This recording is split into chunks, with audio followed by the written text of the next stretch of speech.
Welcome, everyone. So glad you're able to join us this morning for HDL's latest California Sales Tax Trends and Forecast webinar.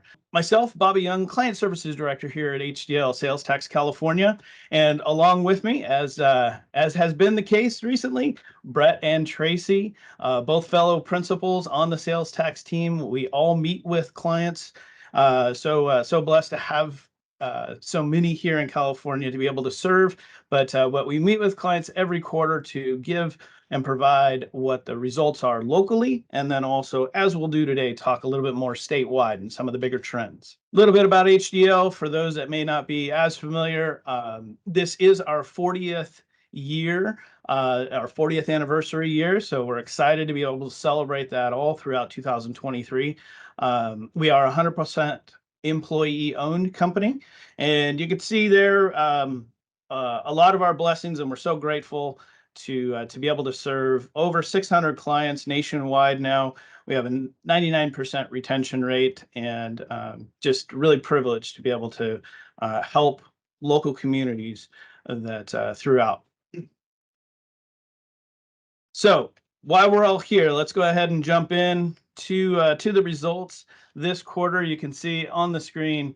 Actually, let me get my laser pointer going here. Total this quarter, we were up 4.7%. So we're talking about fourth quarter sales results today, fourth quarter 2022. That's the October, November, December time period. Very crucial, as we all know, normally the holiday shopping period, but it is in the span of an entire calendar year. It's when sales tax revenues flow the most. It's when most of our overall spending dollars happen. And you can see while we were up 4.7%, we've got specifically three categories that kind of took us by surprise. Some of this we were expecting, but it's really what helped the bottom line right at the top. And Brett will be talking about a couple of these later. Autos transportation up 5.6%. The fourth quarter, if you can imagine it, it's holiday shopping and buying of cars, especially high end, that helped out the most here. Also, as we all kind of have seen and felt, with crude oil overall being up, our gas prices were still high here in the fourth quarter. We saw a 10% increase in sales tax revenues there, and then revenues in restaurants and hotels, especially with holiday gatherings, you can see up 8.7%. So those three categories really did push the needle quite a bit. Tracy will also be talking about business and industry, such a dynamic sector here, up 7.4%. And then you look down below and you can kind of see what a little bit of a lead in of our forecast coming, but general consumer goods, again, normal holiday shopping period, only up 1.9% compared to a year ago. And the pools, again, Tracy will be talking about this later on, but the pool's only up 0.3%, where we had been over the last, especially 2 to 3 calendar years. We've been talking a lot about the growth out of the pools. Not quite growing nearly as strong as what we've had been recently. So that kind of pulled back a little bit of these other categories or sectors that had seen growth. Then to the right, you can see the Bay Area, really, the region, but Bay Area and Southern California saw kind of the most dynamic growth here in 4Q. As we've seen throughout the calendar year, really the return back to workplace environments, kind of normal spending habits, changes from post-pandemic. These areas have continued to grow the most and thereby support overall bottom line. We're down at the bottom, not quite as much, and it's a tale of a couple of stories. And let me transition here into this next slide, where over the last 3 calendar years, you can see 2020 here on the left, 21, and then 22 is the far right. Back during the pandemic, you could see a lot of growth of the green areas here outside of the more heavily populated areas, especially Southern California and the Bay Area. So far north grew quite a bit, especially Central California also saw that same strong growth. Then we go into calendar year 2021, and thereby we saw a lot more of the fulfillment centers and online money where that was popping into. Then also here you could see kind of outside the Bay Area, Sacramento foothills really saw a lot of dynamic growth, and the Central Coast continued to expand. Started to return down here in Southern California, but I would tell you back now here for all of calendar year 2022, return to spending up in the Bay Area, and then heavy on Southern California and Southern California coast. Up in the far north, though, not quite as much growth, still a little bit positive, but it's because they didn't fall off during the pandemic that now they end up not growing quite as much. And so, definitely over the last 3 years tells a bit of a story here of how we've seen sales tax revenue flow throughout the state. As I made mentioned earlier, with the pool growth here, slide that and data that we've been tracking for quite a few years now, where online versus brick and mortar stores, think kind of large box retailers, especially. You can see the green line and how they've always trended. Online, and that component really ran low through the early part of the 2000s. Then it was big growth or a big jump back when AB 147 was adopted and implemented. Remember, that's out-of-state online retailers and their requirement to collect and remit. Then we had the pandemic also here in calendar year 2020, which shot up. I remember making statements way back in 2019, that even though we saw this growth, these two lines would never cross. And then the pandemic ended up hitting. We got really close. And as you can see now, post-pandemic, I'm pretty comfortable saying, yeah, these two lines are not going to ever kind of really get back to crossing. And I think the component of that, as much as we talk about the online growth, is the fact that consumers just aren't going to buy in bulk online like they do in stores. And that's really then the gap that'll probably always exist between these two. But very good to see that in-store shopping, and especially out here to the far right, has returned pretty much on what would otherwise been the normal trend, except for the pandemic. So good results there. So we saw the fourth quarter results. Let's talk about what our team discussed for about 6 hours when we met and kind of dissected these results. Some of the key points that are on our minds, and no doubt on your own. Interest rates, most especially here, and I'll talk about that coming up in a couple of slides. But the fact of what the Fed Treasury has been doing to calm down inflation, and thereby likely calm down some consumer spending. I think we've hit on that the last few webinars of how inflation relates to sales tax, but now it starts to trickle over into exactly, okay, what are consumers going to be doing? Then these little bit smaller areas that we have been talking about. Again, I've got slides to go through these. The savings trends, household savings, what's been going on there. I think both Tracy and Brett will talk a little bit about supply chain issues, not nearly what it was back post-pandemic, but it still is affecting a few sectors. And then inevitably mortgage rates, far less concern, except the fact that that takes up a little bit of disposable income for households that'll be making changes to their mortgages or looking to get into new properties. Interest rates, down at the bottom line, you can see here since March of last year, up 475 basis points. And then actually this date right here, which says March 2nd, probably should have said March 22nd, because just yesterday, Fed's tapped interest rates again, up 25 basis points. A lot of good information coming out of the Fed Treasury right now with where they are overall for the rest of the calendar year. Might touch it again, but they are only anticipating now just one more bump, if any, because thankfully enough, and I think this was a little bit of the hope that I had coming out of the news yesterday, was that they are being mindful. They do not wish to push the economy into what might otherwise be considered a recession or an extreme pullback. So being sensitive to kind of the fluctuations and the the changes or impacts on the banking side really tells us that the Fed Treasury is trying to keep their finger on the pulse of our economy, and make sure they don't go too far too fast. Even though this is very quick, it's nice to hear where they're at right now. Savings and disposable income, as I made mentioned, our team really has been watching this. The changes from here, kind of late 2020, I think we can all acknowledge, and I know we've had it on past webinars of the amount of money that came out of the feds to us as consumers. That really ended up immediately spiking personal savings rates, and yes, that's been tapped into as we've seen so much dynamic growth, especially on the sales tax side here in California, people spending that money.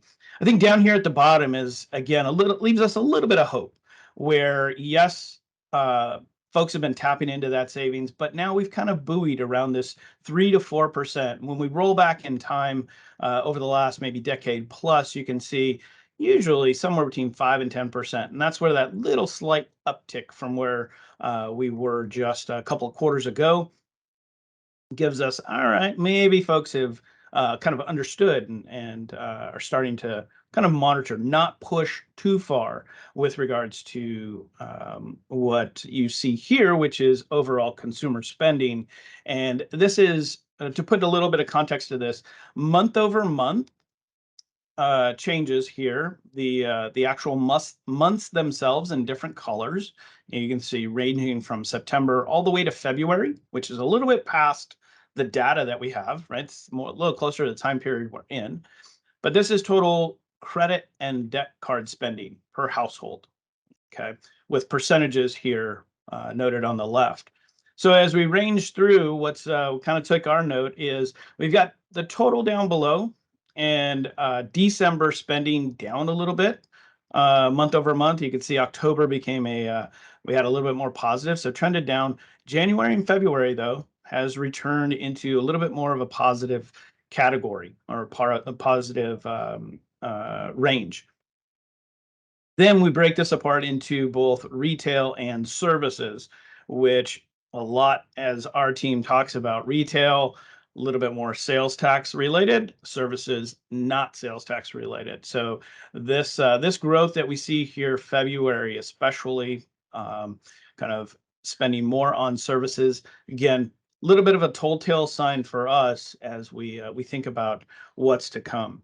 Then unemployment, we've been talking about this quite a bit. Has been, we believe, the underpinning for the economy and why we haven't yet really pulled into a full-fledged recession as the Fed Treasury spiked interest rates to calm inflation.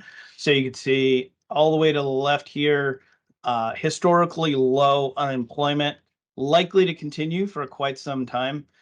Especially as we talk about calendar year 23, and then throughout the entire state, unemployment remaining fairly low. Just a couple of hotspots in areas that may be a little bit more heavily dependent on certain types of industries that may be pulling back, different from our more populated and dense county areas.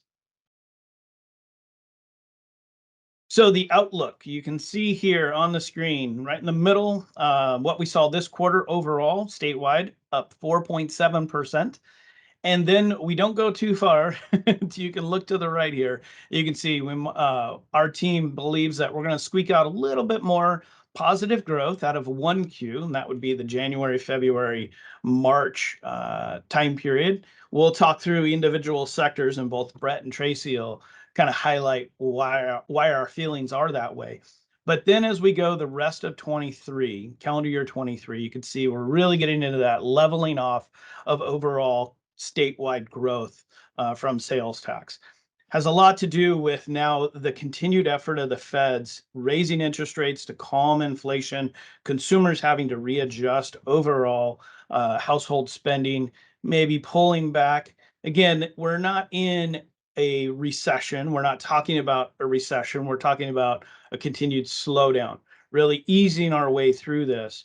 And again, that's kind of where my listening to the feds talk about overall interest rates, where we think, okay, yep, they're listening and watching to make sure they don't push us too far. So this is our thoughts right here. You can see a little bit of a trickle over into the remainder of what will be fiscal year 23, 24 for most of you, where a little bit more ticking up, getting back into new spending or new growth.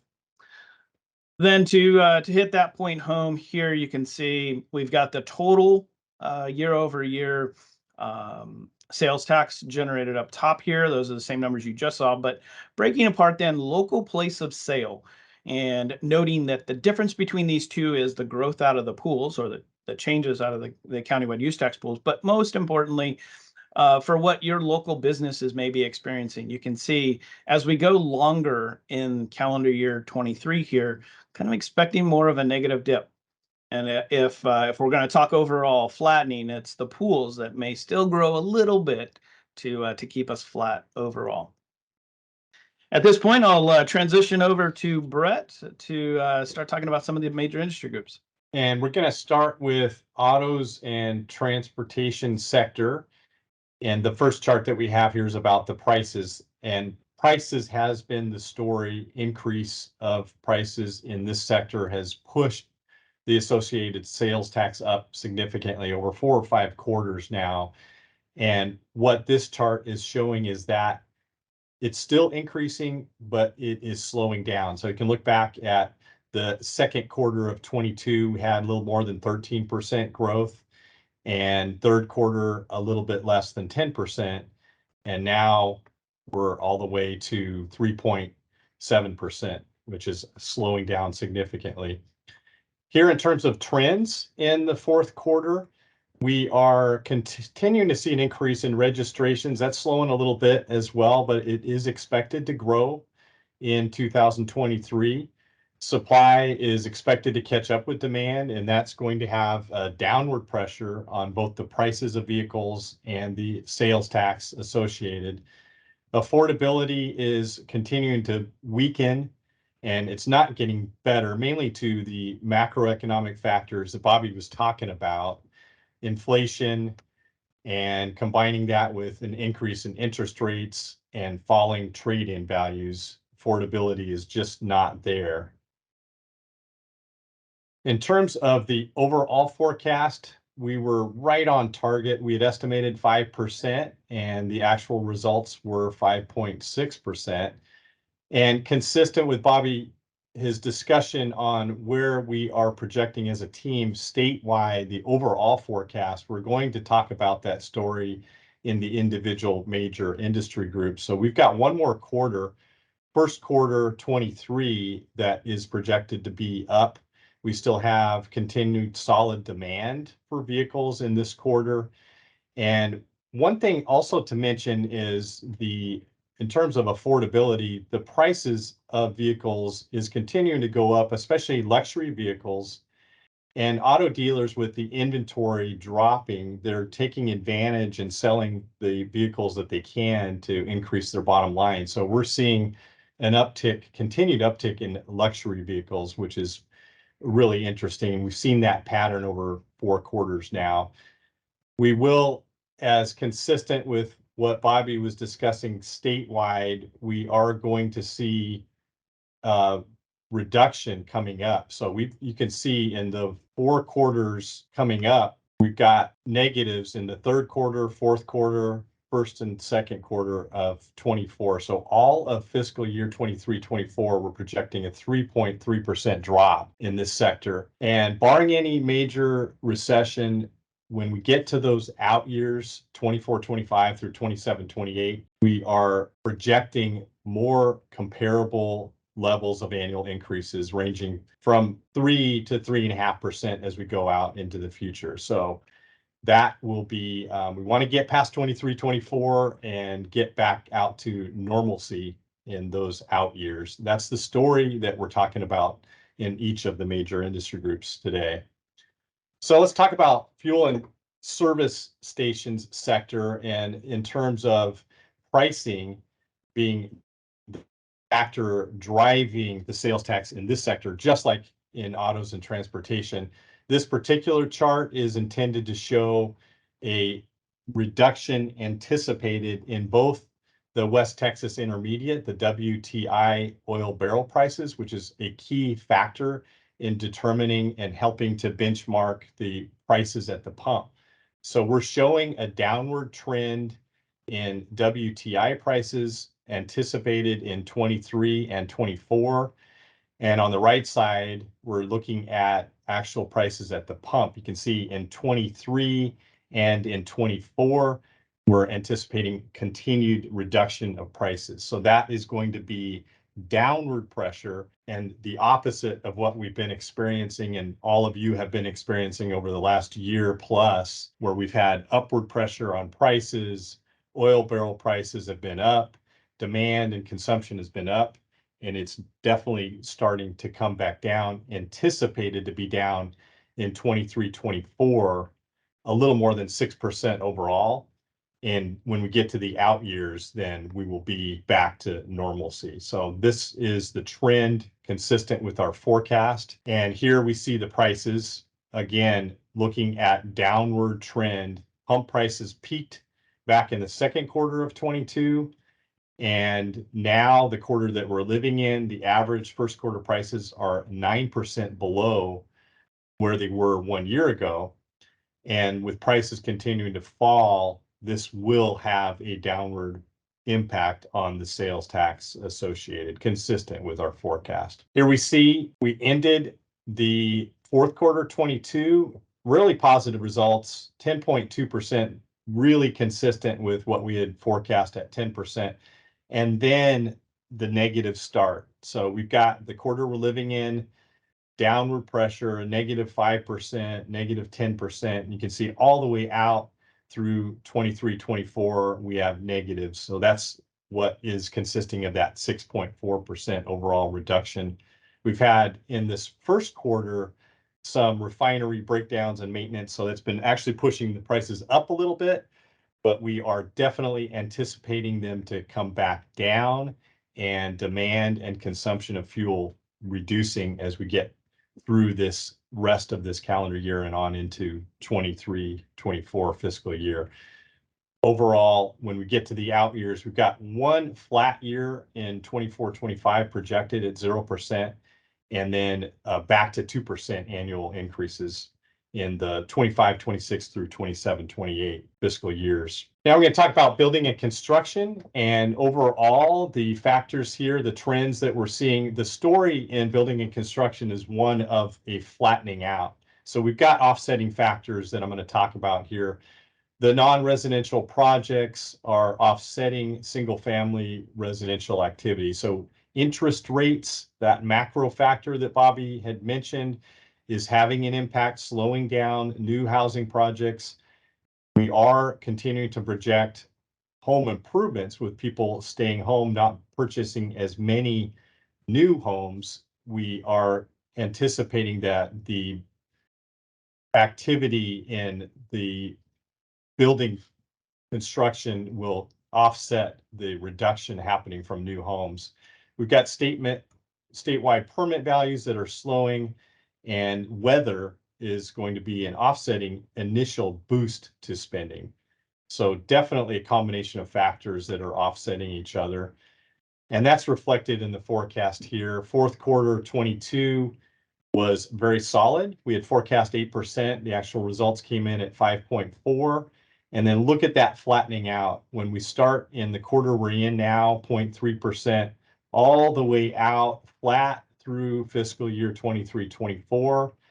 And that is the story that we are seeing. Offsetting factors, not so bad. There is stability there in this sector. There is predictability. But we need to get past 23, 24 once again, and we will anticipate normal levels of increase ranging from 4 to 5% when we get to those out years. Food and drugs, this sector continues to chug along and be very consistent. It's still the very smallest sector on average throughout the state. This quarter was a little bit better than anticipated. We ended up at showing 3% positive results there, and anticipating ongoing stability in this sector, 2% growth all the way out. Modest improvement in sales tax for this current fiscal year and next fiscal year. And with that, I will turn it over to Tracy. All right. Thank you, Brett. Hello. I am going to move on and talk about a couple of other key industry groups for sales tax. What you have on the screen right now is general consumer goods. This is the biggie, particularly for this fourth quarter period that we're talking about. This is our really the retail sector of sales tax. And there's a bit of a story here. So it is up 1.9% for the quarter. However, as you can see on the screen, looking at some of these key sectors like home furnishings, department stores, jewelry stores, even women's apparel, which is a big sector, all contracted. We are definitely seeing a slowdown in spending, even during the busy shopping period in a lot of the general consumer or retail group. So why is it up 1.9%? Well, thank you, discount department stores. Discount department stores up 7.7%. They comprise over 33% of this group. And one of the primary reasons that discount department stores are so positive is many of these have fuel pumps located at their locations. The gasoline revenue gets reported alongside the retail revenue, so they all fall into this general consumer goods category. Frankly, gas prices are supporting the general consumer goods group for the fourth quarter returns. Looking at it from a holiday quarter perspective, we're really seeing a decline in spending for fourth quarter 22 compared to fourth quarter 21. Possibly in part that a year ago it was inflated. Looking at the growth trends for this group, now this pulls out that big group, the discount department store group, and you can see all of the other categories: department stores, electronics, home furnishings, etc. You can see this big spike here. First, second quarter 21, a lot of pandemic spending going on here, and then a general decline in retail spending coming into fourth quarter 22. So what are we thinking with regard to a forecast for general consumer goods? We are certainly seeing a slowdown. We had anticipated the slowdown. We were looking at the fourth quarter projection. I think we were at about 1.5% growth, came in at just under 2%, again, supported by that discount department store / gasoline sales tax revenues. Definitely anticipating a slowdown in the upcoming quarters, very flat. Personal consumption certainly starting to contract nationwide. We're seeing it in California as well. Retail sales slowing down. These are not big declines. Remember, these are coming off of big inclines in these prior periods. You can just see those big double-digit numbers as people spent through the pandemic last calendar year. Now coming into 2023, slowing down a bit, and then coming back to growth again toward the end or the beginning of 2024. And then going into the subsequent fiscal year, seeing some growth there as well, back to that 2 to 3% year over year. Let's shift gears and jump into the countywide use tax pools. This is a key group, continues with all the changes going on in the pools statewide. The countywide pools are a big part of your local sales tax and continue to be. You can see here on this graph, the green represents the general consumer goods group. So I was just talking about the general consumer goods group as part of the Bradley Burns. Now I'm shifting into the pools. So the general consumer goods group in the pools, those retail sales, largely e-commerce, that are indirectly allocated out. A huge part of the pools through the fourth quarter, basically through the first quarter of 21. This is a big representation of the pandemic e-commerce spending. All other groups in the pools are represented in this blue trend line here. So you can see that general consumer goods dominated the pools all the way up to about first quarter of 21. Then we had a big shift. As you'll recall, there were a change in some of the structures statewide, and revenues that were previously reported in the pools now are being shifted to direct allocation. So you see that impact here starting in the first quarter of 21 and forward. That continues to today. But the result of that is now general consumer goods is no longer the dominating factor here in the pools. It's all these other groups. And business and industry is a big part of that story as far as what is driving some of this growth in the other sectors in the pools. Looking at the pools, even though I just said general consumer goods is starting to pull back when we compare it to all of the other groups, it still dominated the holiday quarter. So we saw some growth, even, despite an 8% decline. General consumer goods in the pools was the largest segment. So you can see here, it pulled back. We lost 8% compared to a year ago in this e-commerce retail component of the pools. And then here, as I mentioned just a minute ago, you can see business and industry starting to grow compared to a year ago. So a little bit of a shift in what the largest contributors are to the pools. So a lot of this business and industry, we saw growth in heavy and light industry, B2B. I'll talk about that in a moment when I'm looking at the business and industry group as a whole. So it's going to be kind of a similar story there as well. County pools, looking at the major categories, these are really the top business types, or top 10 business types. I think there's 10 in the pools. And you can see contractors in the pools. Look at that growth there. And then look at general merchandise. So this is that e-commerce retail story within the pools, definitely contracting.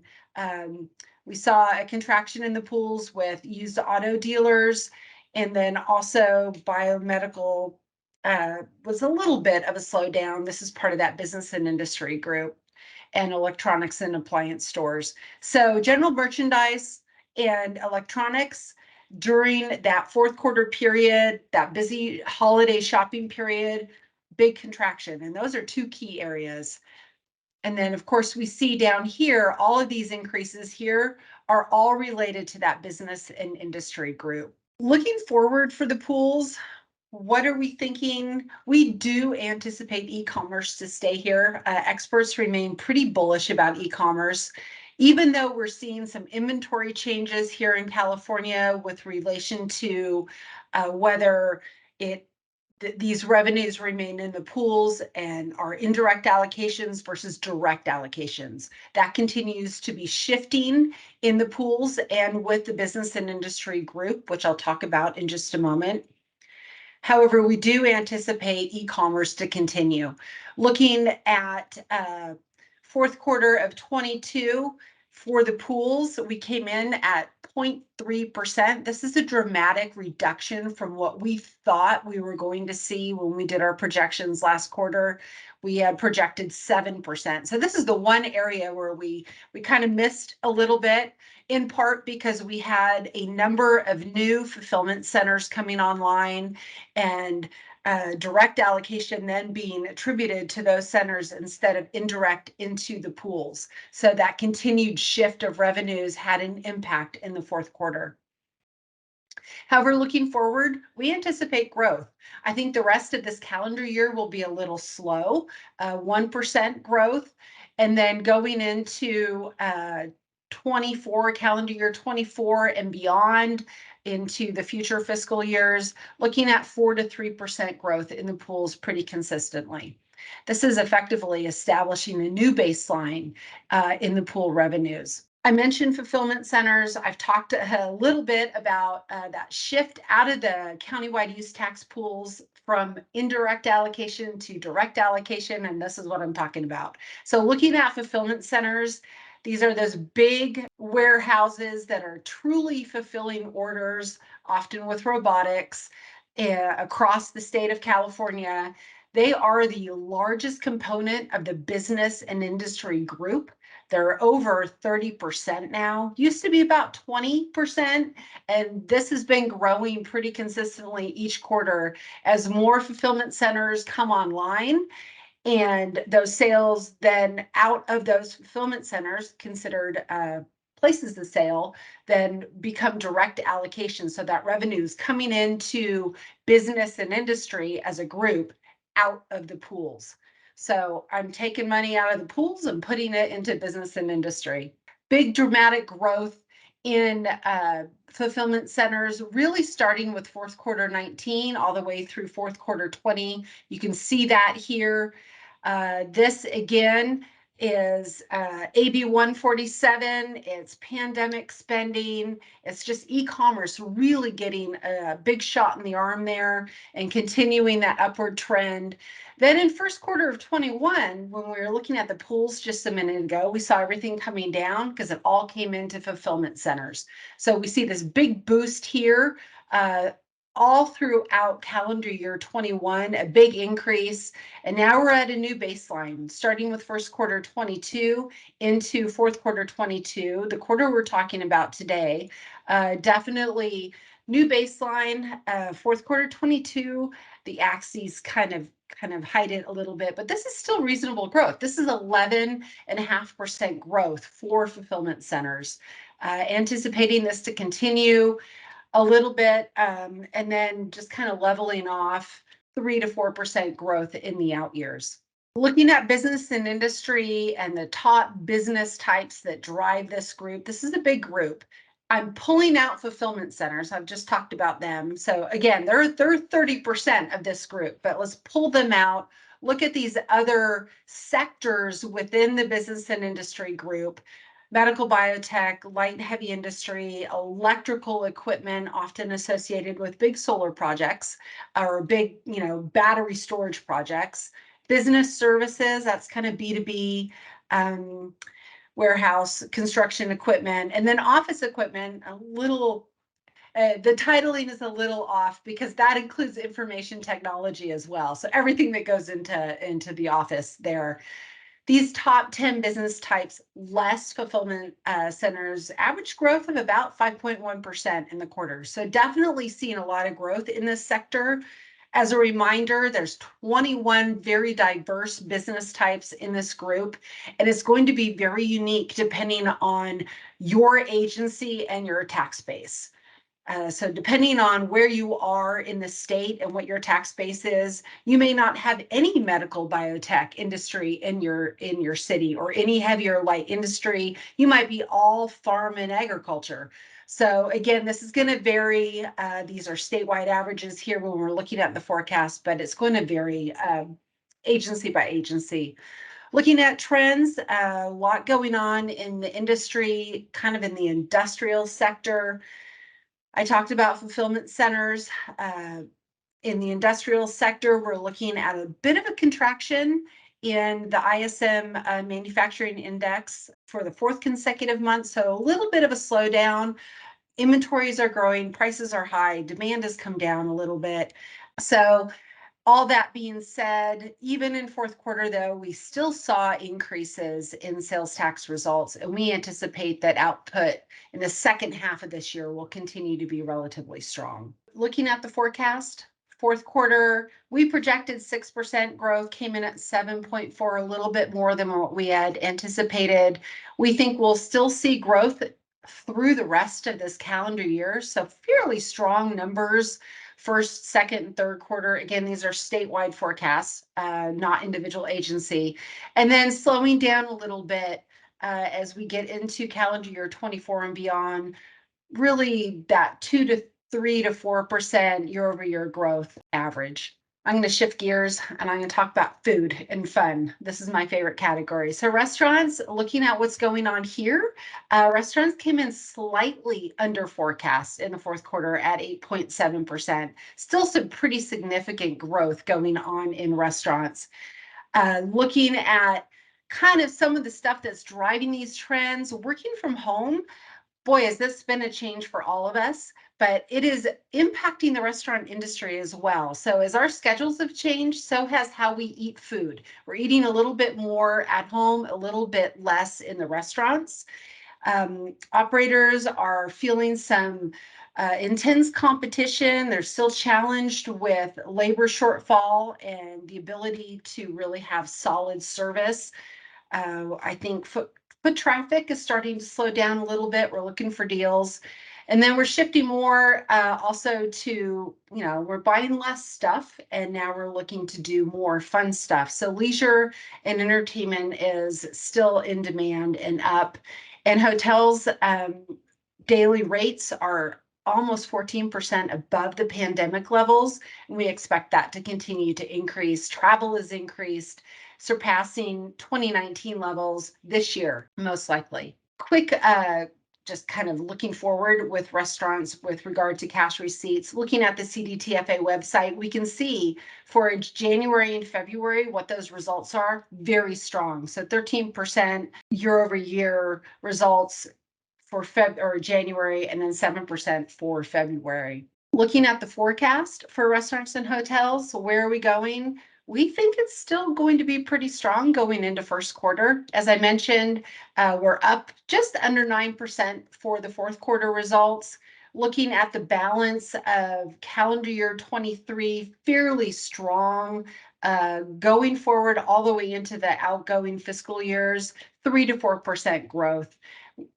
We will continue to be visiting restaurants and looking for experiences and fun and travel, anticipating that those revenues continue to be strong.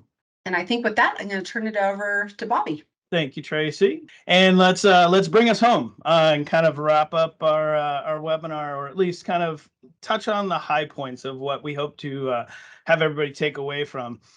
Most notably, and Tracy hit home there, right? Especially like on general consumer goods and that pool growth. The last 2 fiscal years, we've seen dynamic growth, and to that end, is the growth party over? Yeah, especially as we then start to look at the upcoming fiscal years, right? We're not expecting to see all of that continue, and I think it would be unreasonable to think it would. Higher price of goods, which caused inevitably inflation overall, and the Feds to react the way they did. It's all, kind of built in there. So here's what we've got for the rest of this fiscal year. Statewide, 3.7%, then cooling off to just 0.5% in fiscal year 23-24. Take note, or at least we take note, a year ago when we were here presenting our fourth quarter results, what we had at that time, we were only expecting about 2.4% growth out of 22-23 and 1.8% out of 23-24. So we took a little bit, gave a little bit, right?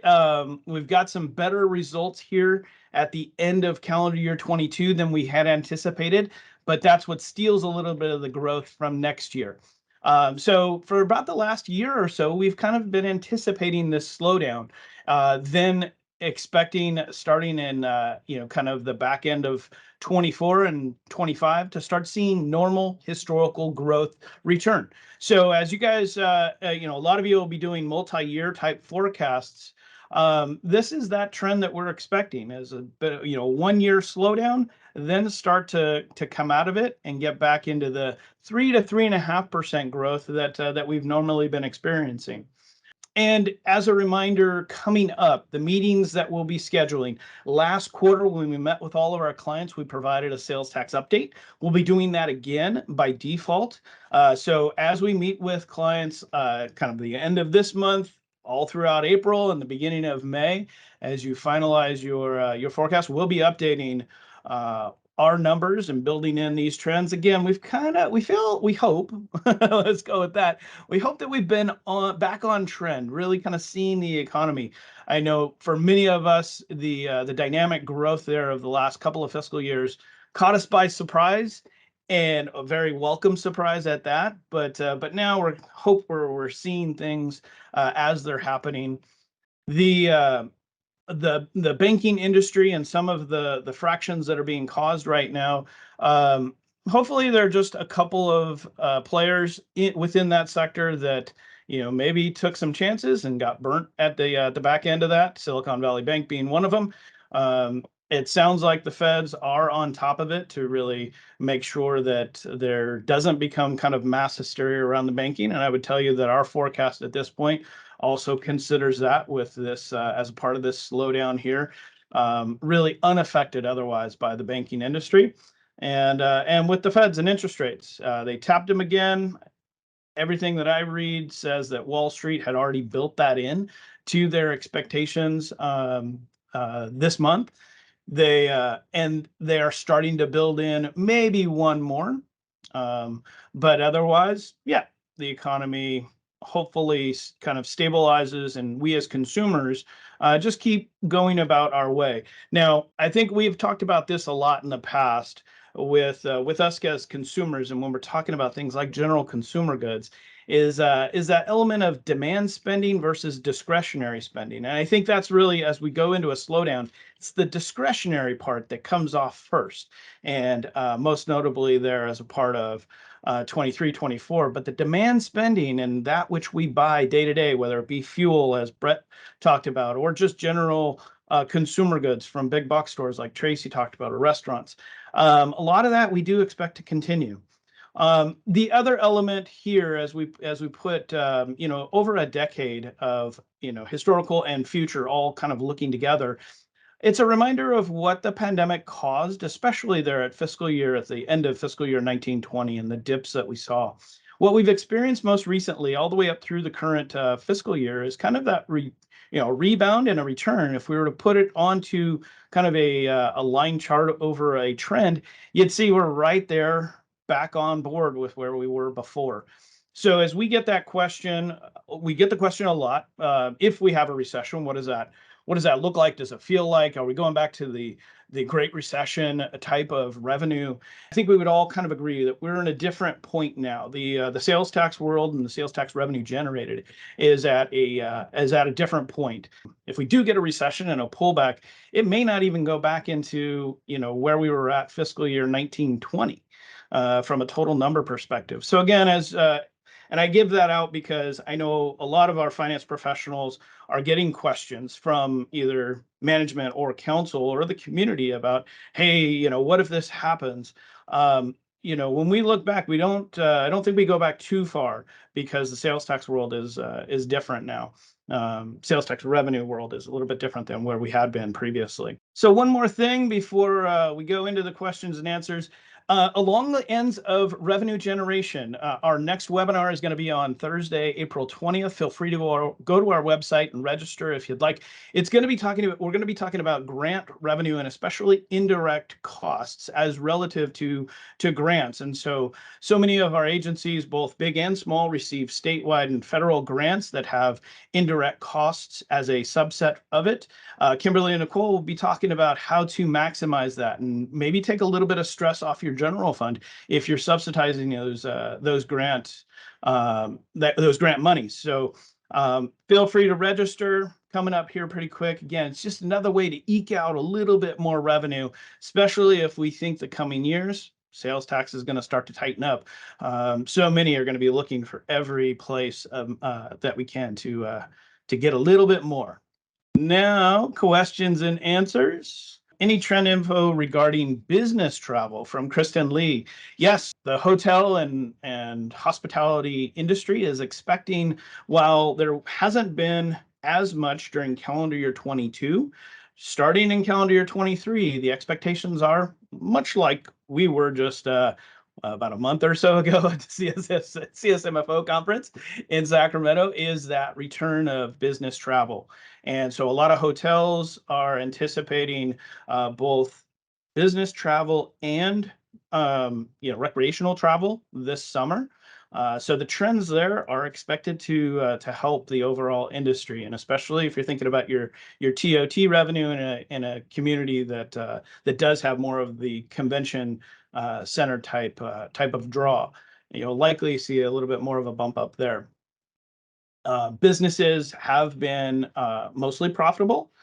And as Tracy talked about, kind of that return to office and kind of remote work, if business expenses have dropped because they're not having to put more into their facilities, the likelihood is they'll end up spending more on equipment and also travel for employees. So we're expecting the business travel component to increase this calendar year. Any impact seen from Russia, Ukraine, and impacts anticipated for same reason? I think we've seen it all from the Russia invasion of Ukraine, and that was the immediate increase in crude oil prices globally, which definitely spiked our local gas prices. And I think that's going to probably be about it. Everything else should be built in now. expecting no great conflict between the two, just probably the continual push by Russia to gain to gain access to the sea and its ports that Ukraine has, and its tap of natural gas across Europe. So make sure that their desires aren't impacted, but probably nothing with regards to California sales tax on that end. How might weather impact California sales tax? While the impact is felt most notably, right away, with folks kind of staying in and not getting out, not being able to travel. If you're, well, whether you go from Tahoe down to Mammoth, all the way here, Southern California, Big Bear, snow seasons are going to get extended all the way into the summer because of the amount of snow that they all have, which will likely help generate more sales tax as folks get out and spend on quote unquote services, but the ancillary spending is on restaurants. The other is in the building construction sector, as we see it with weather impacts, where the rains and flooding and other things cause damage. Well, as a result of the damage, there's going to be repairs that need to be made, and likely then building construction goods and supplies that'll need to be purchased, especially in the spring and summertime, to help fix the damage. So while impactful, and I don't think we lose sight of the emotional part of that damage, is when it comes to sales tax, we're probably going to just see more continued spending as a result. So not a completely negative component when we talk about how much rain and snow and weather impacts we've had throughout this winter season. General question: monthly projections. Do your charts reflect percentage change? It's talking about also on realignment to counties. So yeah, so our monthly projections, whether it be kind of on the sales tax side, when we provide all of our clients like a cash projection monthly, there is still some variations. It's very difficult for us right now. As we've talked about it with clients, the CDTFA uses an advanced methodology, like they always have, going back. But the new component is with with the cross reporting system, it has allowed CDTFA to also allocate in any given month revenues from prior periods. And that's the piece that really kind of throws off our forecasts on a monthly basis, is because we don't know exactly how much CDTFA might be allocating given a prior period. If we roll back before the cross system, they used to do it at the end of the quarter, which, okay, then we've got a better shot at it. But sometimes the monthly gets a little bit difficult to forecast in, because we just don't know that extra piece that CDTFA might release. Got a question: any impacts to technology with semiconductor shortage? Yes, but also difficult to identify exactly where we would see those sales tax impacts. I think Brett may have mentioned it as well, along with Tracy, of different supply chain issues where, yes, the auto industry is still, we're hearing that there's still impacts, but we're not so sure we're going to see it in the dollar amounts from sales tax directly related to those shortages. So I'd say the same over on the semiconductor side, is it might be a temporary impact of businesses not being able to buy certain pieces of equipment. But I say temporary because if they don't buy it in, let's say, 1 month or a 3-month period of time because they have to wait, eventually there will be semiconductors available, and thereby they'll be able to make the purchase. So it might just end up kind of skipping or delaying the inevitable sales tax that we see. That's the same on the building and industry side, or the building side, where I've heard that things like windows and like retrofitting windows are short supply. Yeah. And so contractors are sitting there twiddling their thumbs, but in the meantime, they're getting more business that they can then attend to, waiting for those windows to come in. When the windows come in, they'll install them, and we'll see sales tax related to it. So one other question, I'm just Yeah. going to jump in. Victor Zambrano asked a question: if we had considered the impact of the Supplemental Nutrition Assistance Program ending in March, the SNAP program. Yeah, I don't have metrics related specifically to that program, but our forecast definitely accounts for all of the funding that got poured into the economy over the last year ending. I think that's a big part of the spending pullback, and definitely considered as we're forecasting forward. So indirectly, yes, SNAP is part of that, is part of, you know, that supplemental income that was kind of pumped into the economy, all the stimulus funding.